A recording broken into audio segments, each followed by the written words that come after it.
कौन है ये फटीचर और इसे युद्ध भूमि में आने की इजाजत किसने दी? मैं एक योद्धा हूँ, मुझे फटीचर मत कहो। फटे पुराने कपड़े पहना विद्युत नाम का एक गरीब लड़का इस वक्त ब्रह्मपुरी राज्य की राजकुमारी ऐश्वर्या के सामने खड़ा था और गुस्से में उसे घूरे जा रहा था। विद्युत के शब्दों में आग थी, लेकिन जवाब पूरा होने से पहले ही दो सैनिकों ने उसे कसकर जकड़ लिया और विद्युत अपने आप को सैनिकों से छुड़ाते हुए चिल्लाया, छोड़ दो मुझे, वरना। उसकी आवाज पूरे मैदान में फैल गई और सभी की नजरें विद्युत पर टिक गई। तभी राजकुमारी ऐश्वर्या विद्युत का मजाक उड़ाते हुए बोली, फटा हुआ कुर्ता, पुराना लॉकेट और एक साधारण सा भाला लेकर तुम खुद को कोई योद्धा समझ रहे हो? राजकुमारी ऐश्वर्या के मुंह से ऐसी बातें सुनकर पूरा मैदान ठहाकों से गूंज उठा, लेकिन विद्युत की आंखों में आग सी जल उठी। उसका चेहरा गुस्से से लाल हो गया और वो भरे पूरे मैदान में राजकुमारी पर गरजते हुए बोला, अपनी शक्ति पर इतना घमंड मत करो राजकुमारी। आज मैं चाहूँ तो तुम्हें इसी मैदान में हराकर साबित कर दूंगा कि असली योद्धा कौन है। दरअसल इस शक्ति स्थल पर ब्रह्मपुरी राज्य की सबसे बड़ी प्रतियोगिता होने जा रही थी, जहां जीतने वाला योद्धा बनता था राज्य का रक्षक और उसे उपहार में मिलता था अपने पूर्वजों की रहस्यमय गुफा में जाने का मौका और कई अलौकिक शक्तियां। लेकिन ये मुकाबला लड़ने का हक सिर्फ ब्रह्मपुरी राज्य के लीडरों और उनके शिष्यों को ही था और विद्युत उनमें से कोई नहीं था। न वो किसी बड़े लीडर का बेटा था और न ही उसके पास कोई गुरु था और न ही दौलत थी जिससे वो कोई शक्तिशाली हथियार खरीद सके। वो तो बस एक मामूली सा लड़का था जो कि अपने दम पर इस शक्ति स्थल पर पहुंचा था और यही बात राजकुमारी ऐश्वर्या को चुभ गई थी। तेरी इतनी औकात नहीं कि तू इस मैदान में कदम रख सके और तू जुबान चला रहा है। राजकुमारी के मुंह से निकले ये अपशब्द तीर बनकर विद्युत के सीने में उतर गए। उसकी मुट्ठियां भींच गईं और गुस्से से आंखें लाल हो गईं। मैं अपने माता पिता का अपमान जरा भी बर्दाश्त नहीं करूंगा। ये कहकर गुस्से में विद्युत ने अग्नि का गोला तैयार किया और झटके से राजकुमारी की ओर फेंक दिया। मगर राजकुमारी ऐश्वर्या सिर्फ नाम की राजकुमारी नहीं थी, वो युद्ध कला में निपुण थी। उसने सिर्फ एक हल्की सी मुद्रा बनाई और विद्युत का अग्नि गोला हवा में ही रुक गया, फिर अचानक ही धुएं में बदलकर गायब हो गया। पूरा मैदान फिर से हंसी और उपहास से भर गया। इसे मैदान से बाहर फेंको, इसका यहाँ कोई काम नहीं। राजकुमारी के आदेश पर सैनिकों ने विद्युत को मैदान से बाहर कर दिया, लेकिन विद्युत की आंखों में अब भी वही ज्वाला थी। गुस्से में वो युद्ध स्थल से बाहर आया और बाजार से गुजर रहा था, तब अचानक उसने वो देखा जो आम इंसान कभी नहीं देख सकता था। अरे देखो, आसमान से सूरज नीचे आ रहा है। ब्रह्मपुरी राज्य में अपनी बूढ़ी दादी के साथ रहने वाला ये लड़का विद्युत बाजार में एक अजीब सी चमकती रोशनी देखकर हैरान रह गया, लेकिन विद्युत अनजान था कि उस रोशनी के पीछे छुपा है उसका असली भाग्य और एक ऐसी जंग जो उसकी दुनिया बदल कर रख देगी। भीड़ भाड़ वाले बाजार में लोग अपने अपने काम में लगे थे, पर विद्युत की आंखें आसमान की तरफ टिकी थी। उसे सचमुच ऐसा लगा मानो सूरज धीरे धीरे धरती की ओर उतर रहा हो, लेकिन लोग उसकी बात सुनकर हंसने लगे। पागल है क्या? क्या बकवास कर रहा है ये? विद्युत की इस बात पर लोगों ने जोर से ठहाके लगाए और हर तरफ हंसी गूंज उठी, लेकिन विद्युत के चेहरे पर एक गंभीरता थी। उसने किसी की परवाह नहीं की और बेचैनी में वो किले की ऊंची मीनार पर चढ़ गया और मशाल आग के कुंड में डाल दी।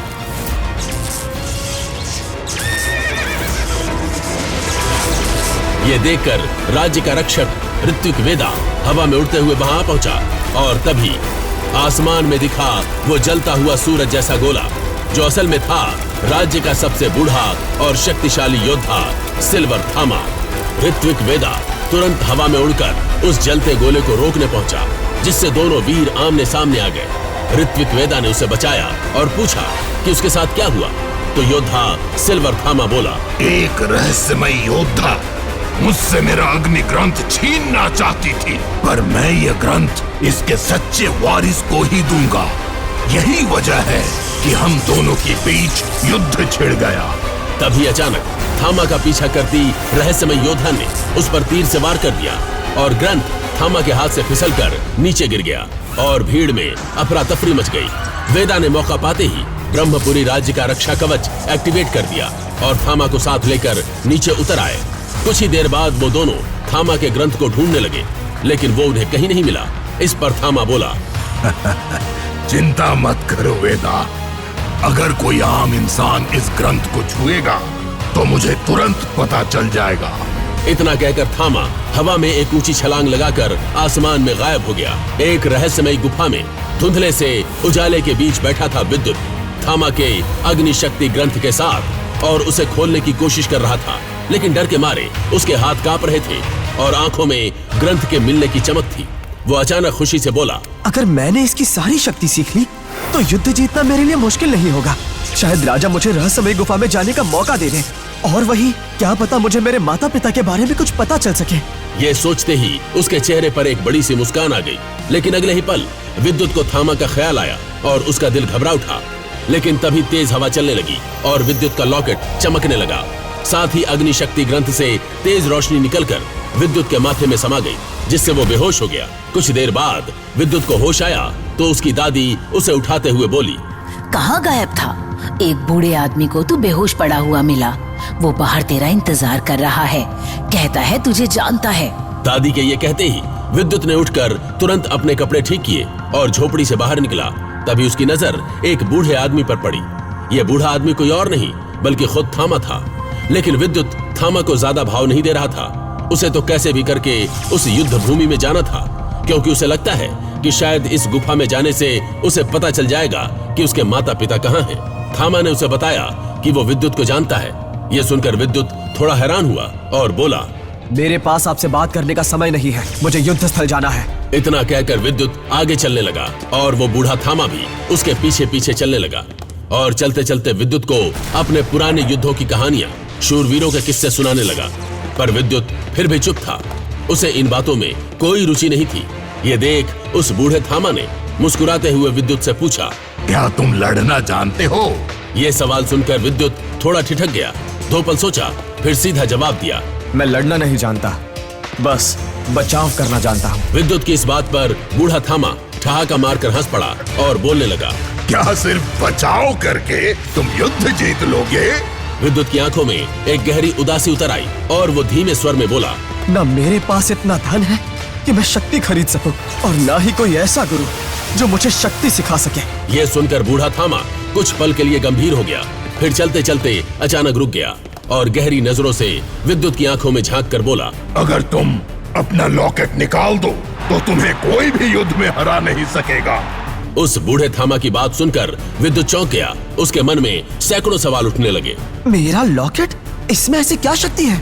लेकिन तभी शक्ति महल की ओर से घोषणा शुरू हो गई और नगाड़ों की आवाज गूंजने लगी।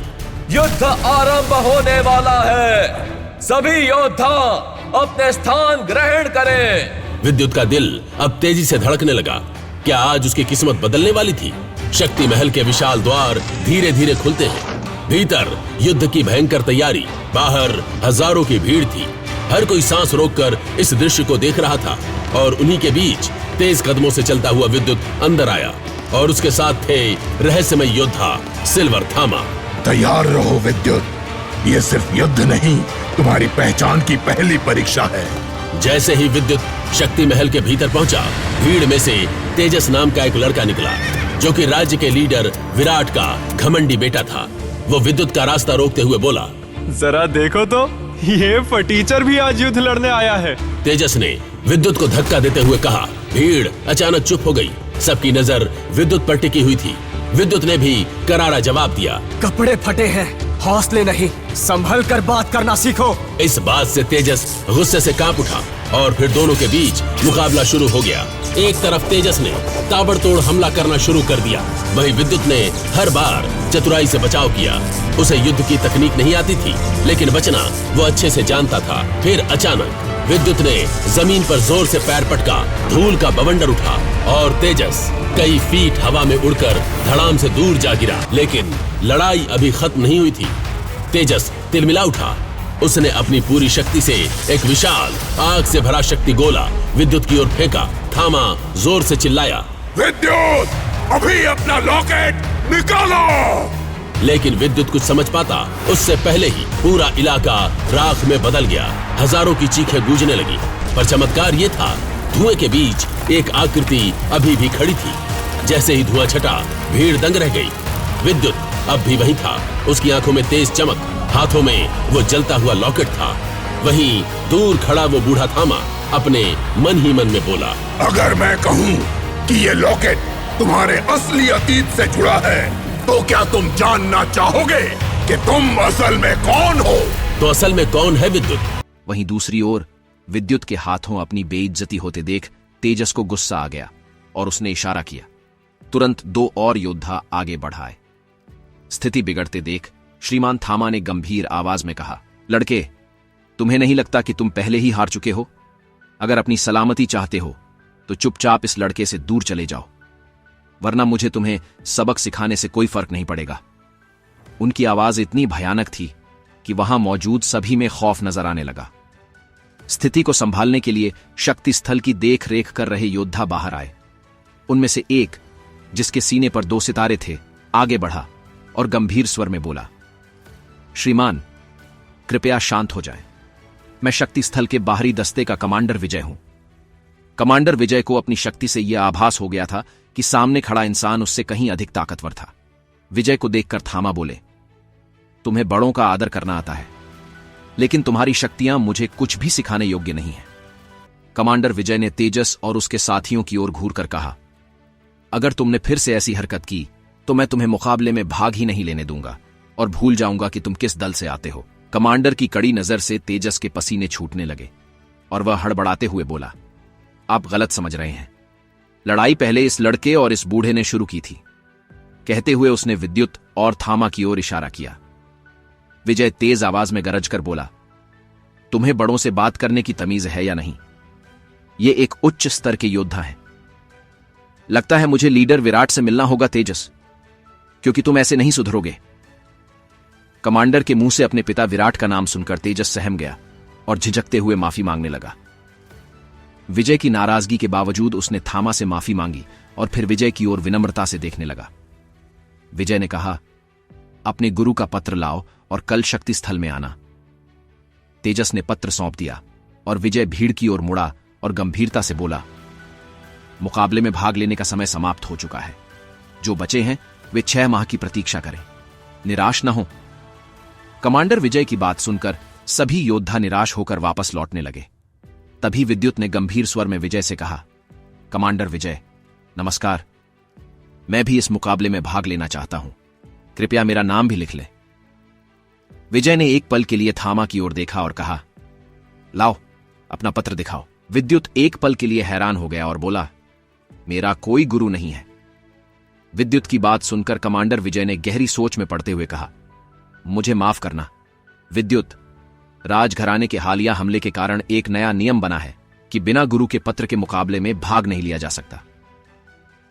विजय की बात सुनकर विद्युत निराश हो गया और मुड़कर जाने को था कि अचानक उसके कानों में एक आवाज आई, मैं इसका गुरु हूं। मेरा नाम आचार्य थामा है। राजघराने के रक्षक मेरे मित्र हैं, आप उनसे मेरी जानकारी ले सकते हैं। ये रही मेरी मोहर। श्रीमान थामा ने हवा में हाथ लहराया और उनके हाथ में एक मोहर प्रकट हो गई। कमांडर विजय चकित होकर बोले, क्या मैं आपका स्तर जान सकता हूं? थामा ने गंभीर आवाज में कहा, लगता है तुमने मेरी मोहर को ध्यान से नहीं देखा। ये एक गुप्त मोहर है जो राजघराने के द्वारा सिर्फ उन्हीं को दी जाती है जिन्होंने विशेष सेवाएं दी हों। आचार्य थामा की बात सुनकर विजय मुस्कुराकर बोला, मुझे क्षमा करें, आजकल यह मोहर बहुत कम देखने को मिलती है। यह मेरी जिंदगी में देखी दूसरी मोहर है। थामा बोले, मुझे एक कागज दीजिए, मुझे पत्र के नए नियम की जानकारी नहीं थी। विजय के इशारे पर एक सैनिक कागज ले आया और थामा ने आराम से उस पर अपनी मोहर लगा दी। विजय मोहर को देखते ही आश्चर्यचकित हो गया और झुकने ही वाला था कि थामा बोले, कमांडर विजय, ऐसा करने की आवश्यकता नहीं है। कृपया मेरी पहचान इस लड़के के सामने प्रकट न करें। विजय ने सिर हिलाकर सहमति दे दी। थामा ने विद्युत की ओर देखा और मुस्कुराते हुए कहा, ये लो, तुम अब कल समय पर आ जाना। मित्र। कमांडर विजय ने जब सुना कि इतने शक्तिशाली व्यक्ति ने विद्युत को मित्र कहकर संबोधित किया तो वह हैरान हो गया, क्योंकि वह स्वयं उस स्तर तक पहुंचने के बाद भी थामा का नाम लेकर बात करने की हिम्मत नहीं जुटा सकता था। विद्युत ने खुशी से उछलते हुए कहा, क्या आप सचमुच मेरे मित्र बनना चाहते हैं? थामा हंसते हुए बोले, क्यों नहीं? तुमने बहादुरी से अपने से अधिक शक्ति और उम्र वाले योद्धा को उसी की शक्ति से हरा दिया। ऐसा साहस बहुत कम में देखने को मिलता है। तुम तो मुझसे भी अधिक शक्तिशाली बनोगे। मुकाबले में शामिल होने की बात सुनकर विद्युत ने आचार्य थामा से मुस्कुराकर कहा, मित्र, देखना, एक दिन मैं तुम्हारा एहसान जरूर चुकाऊंगा। विद्युत के चेहरे पर एक प्यारी सी मुस्कान थी। तभी वह बूढ़ा आदमी थामा गंभीर आवाज में बोला, विद्युत, एक बात का ध्यान रखना, हम मित्र हैं, यह बात किसी और को मत बताना। विद्युत ने कहा, ठीक है, पर तुमने मुझसे झूठ कहा कि तुम्हारा नाम टाइगर है। मैंने सुना कि तुम्हारा नाम थामा है, इसलिए अब से मैं तुम्हें श्रीमान थामा ही कहूंगा। थामा ने हामी में सिर हिलाकर जवाब दिया। फिर थामा ने हवा में हाथ लहराया और उनके हाथ में एक चमकदार पत्थर आ गया। यह एक शक्ति से बना पत्थर है। विद्युत, कभी तुम बहुत बड़ी मुश्किल में फंस जाओ तो इस पत्थर को तोड़ देना। मैं तुम्हारी मदद के लिए आ जाऊंगा या मदद भेज दूंगा। और एक बात, रात को जब चांद सिर पर हो और हवाएं तेज हों तो पहाड़ी पर मिलना पर होश में। थामा के चेहरे पर मुस्कुराहट थी। थामा की बात सुनकर विद्युत मुस्कुराने लगा और वहां से जाने लगा। विद्युत के जाते ही थामा ने अपने पंख निकाले और तेज रफ्तार में गायब हो गए। कमांडर विजय ने यह नजारा अपनी आंखों से देखा और हैरान रह गया, क्योंकि पंख बनाकर उड़ने की शक्ति सिर्फ एक मूल शक्ति स्तर का योद्धा ही कर सकता था। विजय की आंखों में खौफ था और उसके मन में सवाल उठ रहे थे, यह बूढ़ा आदमी आखिर कौन था?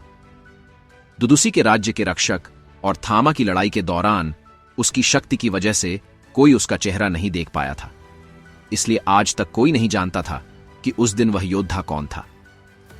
कमांडर विजय को जब कुछ समझ नहीं आया तो वह लेटर हाथ में लिए शक्ति महल की ओर चल पड़ा। उसके पीछे पीछे सभी सैनिक भी महल में चले गए। असल में शक्ति महल का संचालन सुपर 7 वॉरियर में से एक कर रहा था, जिसे देव योद्धा भी कहा जाता था। उसने आर्यवर्त के हर राज्य में एक शक्ति स्थल की स्थापना की और अपने दिव्य मंत्रों से उसे सिद्ध किया था। यहां एक महादिव्य अस्त्र भी स्थापित था। हर योद्धा शक्ति महल से इस अस्त्र की तकनीक और विद्या हासिल करना चाहता था। हर 6 महीने में देश के कोने कोने से योद्धा इस विद्या को सीखने आते थे, पर यह अस्त्र खुद ही अपना वारिस चुनता था। पिछले 5000 सालों से कोई भी इस अस्त्र की तकनीक को जान नहीं पाया, इसीलिए कई लोग इसे मिथ्या मानने लगे थे। रात्रि का समय, हवा तेज बह रही थी, चांद आकाश में ऊपर आ चुका था। एक लड़का पहाड़ी की चोटी पर खड़ा हर दिशा में झांक रहा था। तभी उसे एक भारी आवाज सुनाई दी, किसे ढूंढ रहे हो? लड़के? आवाज सुनकर विद्युत ने पीछे मुड़कर देखा तो लाल कपड़ों में एक बूढ़ा आदमी खड़ा था, जिसके माथे पर चोट का निशान था। विद्युत ने मुस्कुराते हुए कहा, अरे मित्र, तुम आ गए, मैं तुम्हारा ही इंतजार कर रहा था। विद्युत की बात सुनकर थामा मुस्कुराया और पहाड़ी पर एक बड़े पत्थर पर बैठते हुए बोला, मित्र विद्युत, क्या मैं तुमसे कुछ पूछ सकता हूं? विद्युत ने हड़बड़ाकर जवाब दिया, हां हां, क्यों नहीं मित्र। थामा ने कहा, तुम्हारे शरीर पर यह निशान तुमने खुद बनाए हैं, और यह लॉकेट तुम्हें किसने दिया? यह सवाल सुनकर विद्युत थोड़ा परेशान हो गया, लेकिन बोला, देखो मित्र, यह निशान मेरे शरीर पर कैसे आए मुझे नहीं पता। मुझे अपना बचपन याद नहीं है। यह लॉकेट मेरी मां का है और यह भाला मेरे पिता का है। इससे ज्यादा मैं कुछ नहीं जानता। बस बूढ़ी दादी कहती हैं कि मैं बहुत खास हूं और यह निशान किसी को ना दिखाऊं। दादी के बाद यह बात सिर्फ तुम्हें पता है मित्र, क्योंकि मेरा तुम्हारे अलावा कोई मित्र नहीं है। यह कहकर विद्युत एक पल के लिए उदास हुआ और फिर मुस्कुराने लगा। तभी थामा ने कहा, कोई बात नहीं, लेकिन तुम्हें मुझसे एक वादा करना होगा। जब भी मैं किसी से लड़ता मिलूं तो तुम बीच में नहीं आओगे, जब तक कि तुम अपने 7 चक्रों को जागृत नहीं कर लेते। विद्युत ने एक पल सोचकर कहा, ठीक है मित्र, मैं वादा करता हूं, जब तक तुम्हारी जान को खतरा नहीं होगा मैं बीच में नहीं आऊंगा। विद्युत के मुंह से यह बात सुनकर थामा अजीब तरह से हंसने लगा और कुछ नहीं बोला।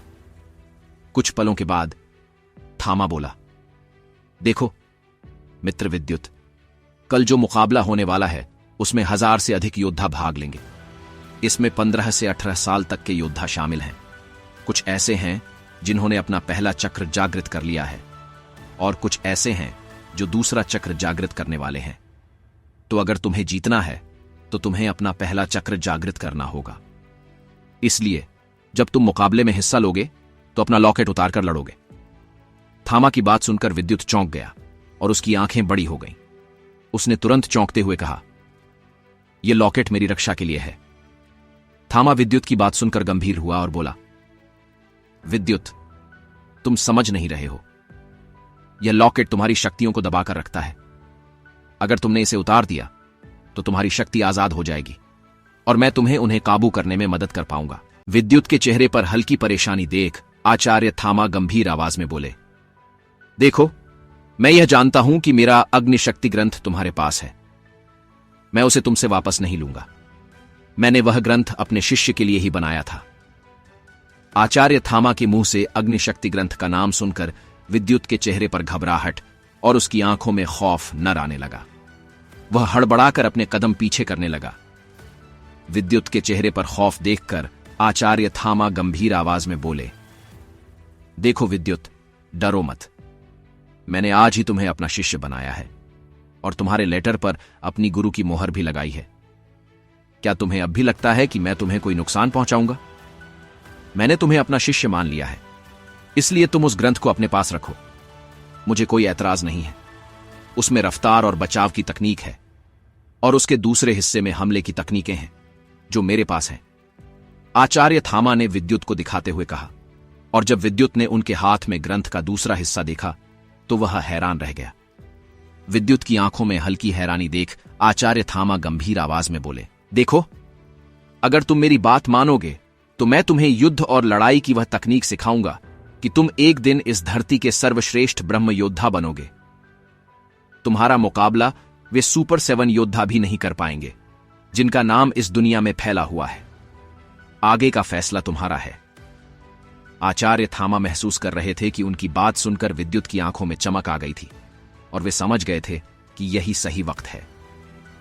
वे आगे बोले, लड़के, इतना ही नहीं, मेरे पास एक रहस्यमयी तकनीक है जिसके इस्तेमाल से तुम इतने ताकतवर बन जाओगे कि तुम्हें कोई घायल नहीं कर पाएगा।